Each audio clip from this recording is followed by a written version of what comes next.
We offer units that range in size from as small as a bedroom closet to as big as a one-car garage. All of our units are inside and climate controlled with 24-hour access and security. Our leases run month to month, so you're not locked into a long-term commitment, giving you the flexibility to move your belongings out the minute you purchase your new home. Stop by today or give us a call, 530-8003. That's 530-8003. Jessup Premium Storage. We're cool, clean, and secure. The all-new Mike Birch Ford in Blackshear saves you big money with 0% interest on select new Fords. Ask our salespeople about saving over $10,000 on a brand new Ford F-150, America's best-selling pickup for 39 straight years. A 4-inch rough country lift kit will be given away, concert tickets, wild adventure passes, and gift certificates, and many other prizes to be given away. Each Wednesday in January is Ladies' Day. Ladies, come to the house Good Service Built and get a free car wash with oil and filter change. The best time of the year to buy new tires, only $5 over cost. Come celebrate with us and save big money with huge Mike Birch Ford discounts, Ford rebates, or 0% interest. You pick the deal and save. If you're looking for an incredible deal on a new or pre-owned vehicle from the dealer who has always put you first, stop the search. Call the all-new Mike Birch Ford in Blackshear. Online at MikeBirchFord.com. This is Sammy Dixon. Thank you. Thank you very much for your business. All right, thank you, Mike. Big Dog Country Radio, WIFO-FM in Jessup, 105.5 on your FM dial. Good morning, Butch Everett here with you. Monday morning, 11th day of January. 30 degrees here in southeast Georgia. Sunny today, high today near 52 degrees. The Altamaha River level's falling now, 14.3 feet and falling. It is now time for the world-famous Butch and Bob Show, brought to you by Parker Insurance and Realty on Macon Street in downtown Jessup. Jessup Premium Storage out here on the Waycross Highway, B&C Collision Center in Scriven, and Mike Birch Ford in Blackshear. And Bob, we got a very special guest in the studio with us this morning. In the studio with us is School Superintendent Jay Brinson. A lot going on with the school, budget time, budget sessions. Just got through Eggs and Issues, saw the school system at the Eggs and Issues. Just want to get your thoughts on Eggs and Issues. Thoughts on what you heard? Yeah, well, the chamber always puts on a quality event, and our representatives and legislators are always so accessible, and they rarely miss one of those events. And hats off to Joy Birch Meeks and that whole committee that puts that together. It's just a great event.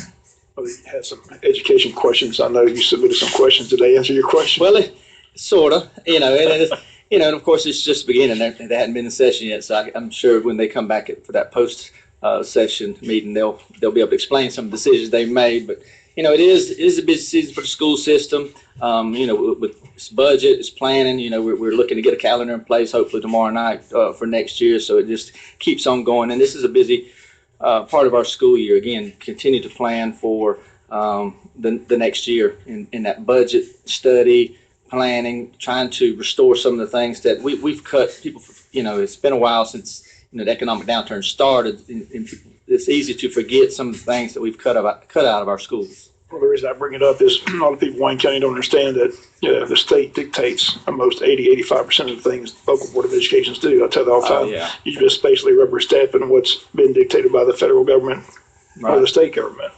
Right, and personnel really makes up closer to 85 to 90% of our budget. So board members, when they're approving budget, you're looking at a very small amount of our total budget, and that pay, and that's one of the things that's on the agenda for the legislators to discuss is how teachers are being paid for the future. But that does make up a good portion of our budget. We've been covering the board meetings the last couple board sessions that talked about budget, talked about some things they'd like to restore. Like I said, one thing you'd like to see is, you mentioned the bus drivers haven't received a pay raise in almost 8-9 years. You'd like to see them get a one-time stipend. Explain that. Right, and I'll run down the list, just some of the things that we have been able to restore, and not Jay Brinson or not just this current board, but the previous board. Again, that economic downturn, we look back, it's been 7-8 years since that begun. There were some tough cuts, and the previous superintendents and boards had to make some real tough decisions, but we are seeing a little bit of a increase. The state's been able to restore some of the austerity cuts that really cut deep into our budget, and as they've been able to restore, and our budget gets a little bit better here locally, or revenue gets a little bit better here locally, we've been able to restore. We are back to a full school calendar for students and teachers. Okay, so that means that no more furlough days. We've been able to reduce the millage a full meal during that time. Pre-K is a little bit different entity. It's not funded in the K-12 QBE formula like it is now. It's a separate entity. It's funded basically by the lottery. And they went through some hard cuts, and our board was proactive in restoring that funding. And it's just now on the list to getting the money back from the state. We've done it for the last 2 years now as far as funding our pre-K teachers at the same amount the rest of the teachers are here in the Wayne County school system. And we've been able to do some other things. We've been able to get these the two final elementary projects with Odom Elementary and Martha Ross Smith kicked off and started and get our children in some new schools. So all of that's related, and we want to continue that. Like you said, our bus drivers and certified employees have not had a cost of living raise or any kind of raise over the last, I believe it's 8, maybe 9 years now. So that's something that's on the list, and I mentioned to them in the short meeting we had last week. I'm sorry. And so as we get information from the state and we get budget information, and that's what makes it tough for our board to kind of set a budget. We don't get all the information, and really until after the fact. We look at some of our numbers. One of the biggest number we'll look at this year is our equalization funding, and I'll sum it up for you where I can understand it. So I'll tell you the same way I understand it is equalization is a bucket of money, that the state gives out to school systems to kind of equal the playing field based on your level of wealth. So the poorer your county is, the more equalization money you get. Well, we took a big hit last year with our equalization money cut. It was almost $1 million. I think it was over $1 million, maybe $1.2 million we didn't see it. So when we got to studying that and working with Ms. Williams, our CFO, and Denise Griffiths downtown to kind of help us understand what's going on.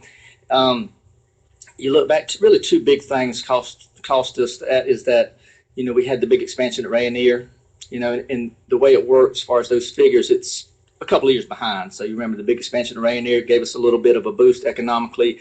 And also, being a big timber county like we are, when folks, everybody kind of cut their timber that same year. Okay. And you just pay your taxes on that timber when you cut it. So that was a big revenue, even though I don't know how much wealth that really related to or equated to our county. It looked like it on paper with, having to file the taxes. So you can only cut trees one time. It takes a while. So we're anticipating that equalization money coming back up because our wealth actually should go down. I hadn't seen them. And again, it's you kind of have to, have a crystal ball and kind of guess and see and have educated guesses on what we're doing. Well, we should be getting it back then.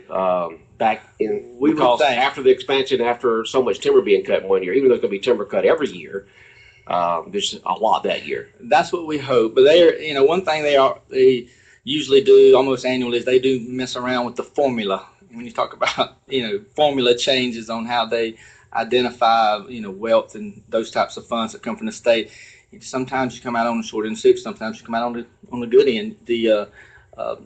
Speaking, and the legislators mentioned it at Eggs and Issues about the new Education Reform Commission recommendations to the governor.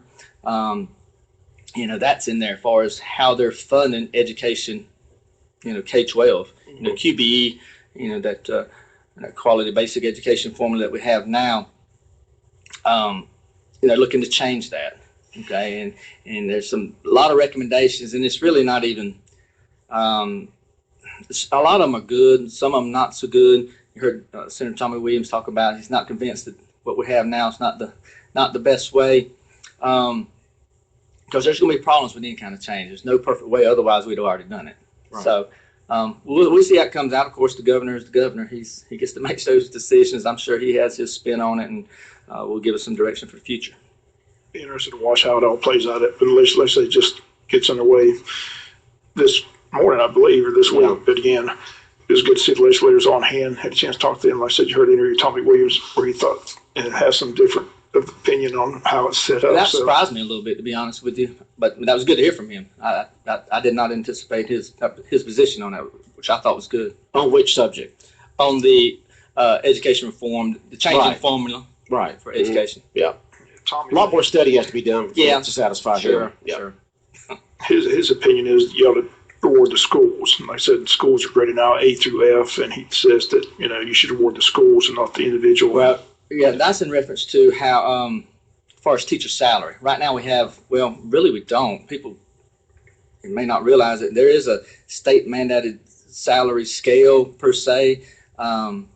But what the state's kind of done now we have they're giving us the school systems the money, and they're saying, this is what you're getting, run your system. So we're getting more flexibility, which, local systems and local government generally screen for flexibility. But, if we're not, some school systems are still not back on a 180-day school calendar. Oh, So wow. before I can give a teacher a raise, most systems are going to say, well, at least we need to get our children back to school for 180 days. So we don't have everybody on the same playing field now. So that's the concern with, that's one of the questions I helped formulate, is how we equal the playing field, because, you don't want to get, this is education of our children. You don't want to get into the rich get richer and the poor get poorer. We fight that a little bit as a rural Southeast Georgia district now, as far as being able to recruit the best teachers in this area and hold on to them. That retention is really huge for us here in Wayne County. And one of his positions was the merit pay for teachers. He's not fully convinced that's the best way to go. Well, and I agree with him wholeheartedly on that. And I understand accountability. There's nothing wrong with accountability, but to try to equate assessing public education and correlate that to the private sector, it's just not a fair or accurate comparison. It's not apples to apples. I'm pretty sure that if a load of wood shows up out there at Rainier, that's not up to par, they send it back. Okay, we don't get to send our children back. We take them all, and we're supposed to, deliver a product. Right. So right. that's what I say. It's not an apples to apples. It sounds good in theory, but in application, it's a whole different process than in the private sector. And I know that even members, as you can hear there in the Republican Party, have different opinions on that and which is the best way to go with that, because of each school has its own individual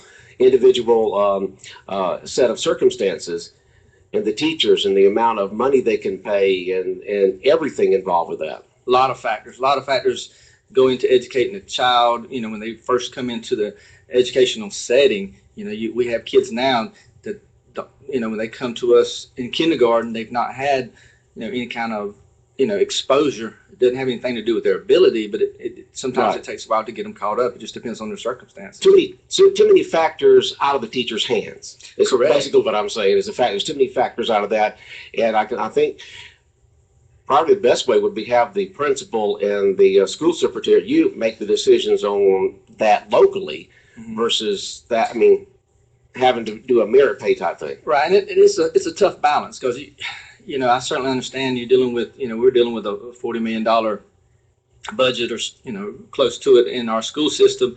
There has to be accountability, with Always. taxpayers. So that's not a problem with that, and I don't think anybody wants to say just not monitor or hold anybody accountable. But I think we're too far on the other end of the spectrum with some of the things we've done over the last 5 to 10 years. Right.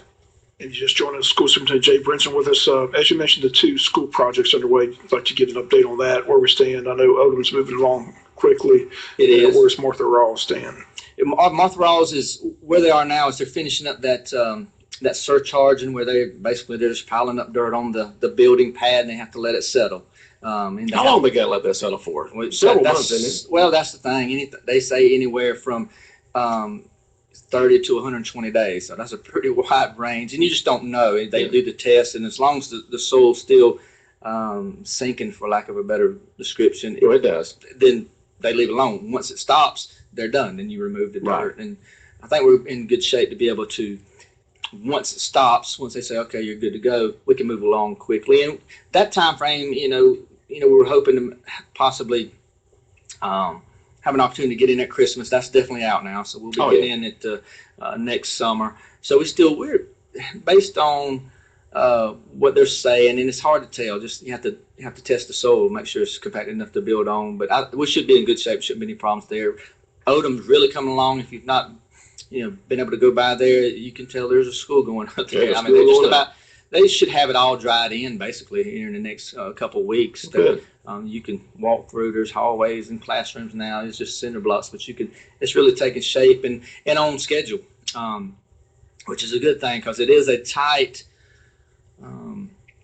schedule to, again, we got to get it finished, get our teachers, everything into the new school, and then we have to demo the current facility because that's where the parking and the roads in and out of the school will be. Right. I'll let that land settle there at Montreal's as much as possible. I added onto a house one time, and they didn't let it sit long enough, and it dipped down about half an inch. I had to pull the carpet back up, put another half inch of concrete in there, and level it off. Oh yeah, no, we have the folks. They're testing it, and they'll continue to test it periodically, and they have a process in place to make sure that we don't proceed until they give us the go ahead. Right. And as you mentioned, budget sessions are underway. When's your budget have to be approved by? What's the goal to have the budget approved? By June 30th, but we'll try to go ahead and get it approved and set before then. We'll try to make those last fine tuning adjustments, maybe into March. But I mean, we have a calendar, to try to get it finished by April. I believe it is. And speaking of calendars, school calendars on the agenda for tomorrow, the work session, they're going to approve that tomorrow. Can they? I hope so. And we've kind of done our school calendar, I think, every which way under the moon. But what we're trying to do is get the focus back on improving instruction for our children. So, we have adjusted a few days to kind of give our folks some professional development days, which students won't be at school, instead of having so many days on the front and so many on the back, where we don't pull teachers out for meetings and professional learning during the school year, where you have a substitute in there with the children. There's a balance there. So we're going to try it this way. But the bottom line is you still have, a week for Thanksgiving, 2 weeks for Christmas. You're basically starting the same time that we did this year and ending the same time. We did maybe 2 days difference. So. All right, can we start about the first week in August or somewhere along there? Right. Yeah. Mm-hmm. Okay. The current East Lost ends next year? No, we still have several years for that. But, based on I think the natural progression of things, we went through that strategic planning last spring, and we're working hard on our local facilities plan now. We're going to finish that up here in the next couple of months. That does have to be approved by the end of this fiscal year to move forward. So, and in that, I believe we're going to have a good prioritized list of East Splosh projects for that next, for the next East Splosh. So, I'm going to encourage our board to consider going ahead and putting that to the voters, possibly next spring. So a year from now, it might be the fall, or it might be in I can't remember, May, maybe March or May, I believe is the two windows we have an option of doing if we're prepared. But we don't draw the money, but it's approved and it's there, and then you can really start to make some other plans. Some planning. Right, Yeah. right. I think that's important to let our voters and citizens know exactly what they're doing. They want to know where the money's going and what you're doing. And I think this East Splosh will kind of get us over the hump. We'll be finished with the bulk of our updating our facilities. Our high school, middle schools are in great shape. The only one left would be James E. Bacon, and of course that's part of our local facility plan, pursuing that modernization fund and really doing some big improvements there, just kind of getting it updated. So the East Splosh we'll be able to address some of the things that we've talked about there in dire needs, such as buses, the continuing cost of technology, looking to reduce our class sizes. That's one of those things kind of gets lost. Our teachers in there with full classes, and we know what the research says. If you can get those class sizes down to certain numbers, student achievement goes up. So that's what we're working toward. Is there an optimum that you like to see in terms of teacher-student ratio? There's been a lot of studies on that, and there's what they call plateaus of learning. Mm-hmm. There's, I think one of them is, there's no difference between having 23 students and 24 students. So it's 23, 24, maybe 25. It's the same. Okay. It doesn't sound like a big deal, but when you go across 5,500 students, and it's grade level specific, but you try to stay within there, because if you go up to maybe 26, you see a little bit of dip in. Okay. So one between 20 and 24 would be. Yeah, and it depends what grade you're talking about too. Okay. How old they are. You're listening to WIFO 105.5 FM in Jessup. Wayne County School Superintendent Jay Brinson, our special guest this morning. Bob? Again, as you mentioned, East Splosh, the joke is not the buildings are built, you're going to get stuff. So, what you're still asking people for input on what Oh, they're looking absolutely, for? absolutely. Please let us know your thoughts. And as We we, have to get the voters' approval, Oh, so there's yeah. they got to prioritize it. What's priority number one in your, is it the bus fleet? Is it the far as- technology? well, I'd say Jay Brinson would say, now this is, It's just Jay. I'm one person, one part of that governance team. Our board would make the ultimate decisions, but the modernization, we got to get James E. Bacon up to par with the other, 4 elementary schools. That's got to be number one, and we're very hopeful that this modernization fund and their participation is really going to allow us to stretch that dollar. Because what we're seeing is, for I don't know, ballpark, $5 million maybe, instead of spending 15, it'd probably be 15 or more for a new school, which the state won't participate in. People don't understand, why don't you just build a new James E. Bacon? Well, we can. The state's not going to participate in any. This modernization funding and we won't know till they actually finalize it, but ballpark it, if we're going to spend $6 million on James E. Bacon, the thought is hopefully they'll participate maybe, 3.5, $4 million. So we get $6 million worth of improvements for $2 million out of the next East Blast. And so that's going to leave us a substantial amount of money to try to get some of our other things. Like I said, our buses, our bus fleet's really in bad shape. Our mechanics do a great job keeping them running, but you can't sustain with the amount of dirt roads and just miles that we have on our routes. So, and just give you an idea, a bus is going to run about $100,000. Okay, we have 60 in our fleet, so it doesn't take much to add it up there. So, but we need to get in that rotation where we're buying so many buses a year over the next 5 years. So that's speaking of cuts, talk about the cuts the state did on the school buses. right. They used to send us, I think, money for 6 buses a year. We're getting money for not even one full one. And they never send you all the money. They want you to participate. I think we're getting money just for not even one.